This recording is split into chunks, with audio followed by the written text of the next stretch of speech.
মেরুদণ্ড সেই শিক্ষা ক্ষেত্রে পদে পদে আমাদের প্রতিটি ক্ষেত্রে যে শিক্ষকরা জাতির মেরুদণ্ড গড়ার কারিগর, সেই শিক্ষকদেরকে আজকে তাদের সপরিবারে হত্যা করা হচ্ছে। আমরা অত্যন্ত ব্যথিত, আমরা লজ্জিত এই কারণে যে আমরা গণপতি স্যার আপনাকে, আপনার পরিবারকে আমরা রক্ষা করতে পারলাম না, কিন্তু আমরা চাই না আপনার সন্তান যাদেরকে রংপুরে রেখে গিয়েছেন, যাদেরকে আপনি আপনার সন্তানের মতো করে আপনি দীর্ঘদিন শিক্ষা দান করে আপনি বলে গিয়েছিলেন যে রংপুরের অভদ্র ছেলেরাই একদিন সংগ্রামী যুদ্ধ যাবে।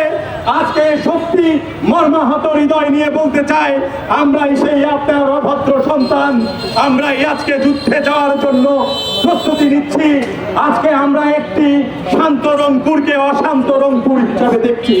স্যার, আমরা আজকে আপনার পরিবারকে রক্ষা করতে পারিনি, কিন্তু আমরা রংপুরকে রক্ষা করার দায়িত্ব নিয়ে এই রাজপথে দাঁড়িয়েছি। স্যার, আপনি কালকে আপনার সৎকার্যে আপনার শ্মশানে গিয়ে দাঁড়িয়ে দেখেছি কিভাবে আগুনের, কিভাবে চিতায় আপনি চলছেন, আর আপনি বলছেন আমার সেই ভদ্র ছেলেরা আজকে কোথায়, যারা সচিবালয়, যারা এমপি মন্ত্রী হয়েছে তারা আজকে কোথায়?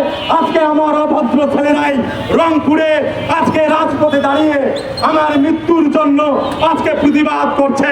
স্যার, আজকে আপনাকে কথা দিতে পারি, আপনি স্বর্গে যান, আপনি যেখানেই থাকুন, আপনি স্বর্গে যান, আপনার সপরিবারকে হয়তো আমরা রক্ষা করতে পারিনি, কিন্তু আমরা রংপুর শহরকে নিরাপদ করার জন্য, রংপুরবাসীকে নিরাপদ করার জন্য যেভাবে আবু সাইদ তার বুকের রক্ত ঢেলে রাজপথে রঞ্জিত করে সারা বাংলাদেশের আন্দোলনকে গতিশীল করেছিল, আমরা আজকে সেই আপনার সন্তানরা রংপুরে আজকে প্রেস ক্লাবের সামনে দাঁড়িয়ে আমরা প্রশাসনকে জানান দিতে চাই, রংপুরে গণপতি স্যারের হাজার হাজার হাজার হাজার ছাত্ররা আজকে আমরা রংপুরে আছি।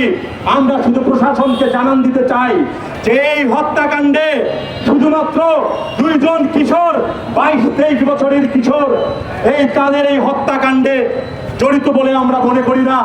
আমরা মনে করি এর পিছনে বৃহৎ কোনো গোষ্ঠী কলকাঠি নাড়ছে কিনা আমরা সন্দিহান। যেভাবে আমাদের পাশের দেশ থেকে আমাদেরকে হুমকি দিয়ে রংপুরকে বিচ্ছিন্ন করার জন্য বারবার বিভিন্ন দায়িত্বশীল ব্যক্তিদের কাছ থেকে বক্তব্য দেওয়া হচ্ছে, তাতে আমরা মনে করি এই হত্যাকাণ্ডের পিছনে আমাদের হিন্দু মুসলিম দাঙ্গা লাগার জন্য অন্য কোনো ষড়যন্ত্র করা হয়েছিল কিনা সেটা রংপুর বাড়ির সামনে, রংপুরবাসীর সামনে প্রকাশ্যে, দিবালোকে সবার সামনে প্রকাশ্যে বলতে হবে। আইন শৃঙ্খলা পরিস্থিতি যারা দেখছেন তাদের কাছে আমরা জানতে চাই। আর একটি কথা না বললেই নয়, এই পরিকল্পিত হত্যাকাণ্ড এটার জন্যই মনে হচ্ছে কারণ যারা মাথা দেওয়া মাদকাসক্ত তারা কখনোই পরিকল্পিত হত্যাকাণ্ড করতে পারে না, কারণ এখানে বিদ্যুৎ বিচ্ছিন্ন করে হত্যাকাণ্ড সংঘটিত করা হয়েছে। বিদ্যুৎ বিচ্ছিন্ন করে যে বাসায় হত্যাকাণ্ড করা হয়েছে সেই বাসার পার্শ্ববর্তী বাসায় সেটাও খালি ছিল, হঠাৎ কেন এই বাসায় এসে এই বাসার সপরিবারে একটি নিষ্পাপ ঘুমন্ত মাসুম বাচ্চাকেও কেন হত্যা করতে হলো? তার মানে এটা অন্য কোনো, তাদের সঙ্গে অন্য কোনো সন্ত্রাসী, অন্য কোনো গোষ্ঠী জড়িত আছে কিনা সেটা রংপুরবাসীর সামনে প্রকাশ্য দিবালোকে সবার সামনে প্রকাশ্যে সংবাদ সম্মেলন করে প্রশাসনকে আমরা দাবি জানাই এটি প্রকাশ করার জন্য। আমরা শঙ্কিত, কিন্তু আমরা ভীত সদস্য নই। আমরা রংপুরবাসীকে নিরাপদ করার জন্য আমরা আজকে যেভাবে দাঁড়িয়েছি, আমরা মনে করি সারা বাংলাদেশের আইন শৃঙ্খলা পরিস্থিতির যেভাবে অবনতি হচ্ছে, গতকালকেও আমরা দেখেছি যে এই হত্যার জনের সপরিবারে হত্যার পরবর্তী সময়েও গতকালকে আমরা আরেকটি হত্যাকাণ্ড দেখেছি আমাদের রংপুরে। ধারাবাহিকভাবে এভাবে হত্যাকাণ্ড। একটি বিষয়ে জানান দিতে চাই, রংপুরে যদি মাদকাসক্ত এবং মাদক ব্যবসায়ীদেরকে আইন শৃঙ্খলা পরিস্থিতি যদি তাদের জন্য অবনতি হয়ে থাকে তাহলে আপনাদেরকে সেই ব্যবস্থা করার জন্য রংপুরবাসীর সকলের সহযোগিতা নিয়ে দলমত নির্বিশেষে কে বিএনপি, কে জামাত, কে এনসিপি, কে এটি তা না দেখে সমস্ত পর্যায়ের সকল শ্রেণী পেশার মানুষকে সাথে নিয়ে রংপুর থেকে মাদক ব্যবসায়ীদেরকে, রংপুর থেকে চাঁদাবাজদেরকে, রংপুর থেকে সন্ত্রাসীদেরকে উৎখাতের জন্য আমরা একসঙ্গে আমরা একত্রিত হব।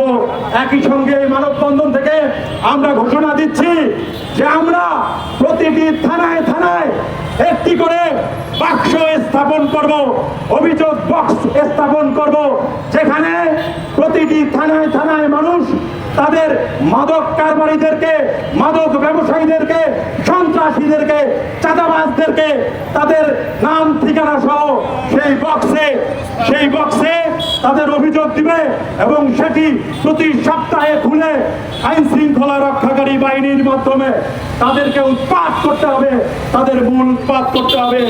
ইনকিলাব জিন্দাবাদ, জাতীয় নাগরিক পার্টি জিন্দাবাদ, জাতীয় নাগরিক পার্টির সকল নেতাকর্মী এবং রংপুরবাসীকে আবার আমরা মনে করি এই নিরাপদ রাখার জন্য আমরা সংগ্রামে যতদিন করতে হয় রাজপথে আমরা সেই সংগ্রামে, সেই বিজয়ের সংগ্রামে, সেই উত্তাল মিছিলে আবার আমরা যাওয়ার জন্য প্রস্তুত। ইনকিলাব জিন্দাবাদ। ধন্যবাদ সকলকে।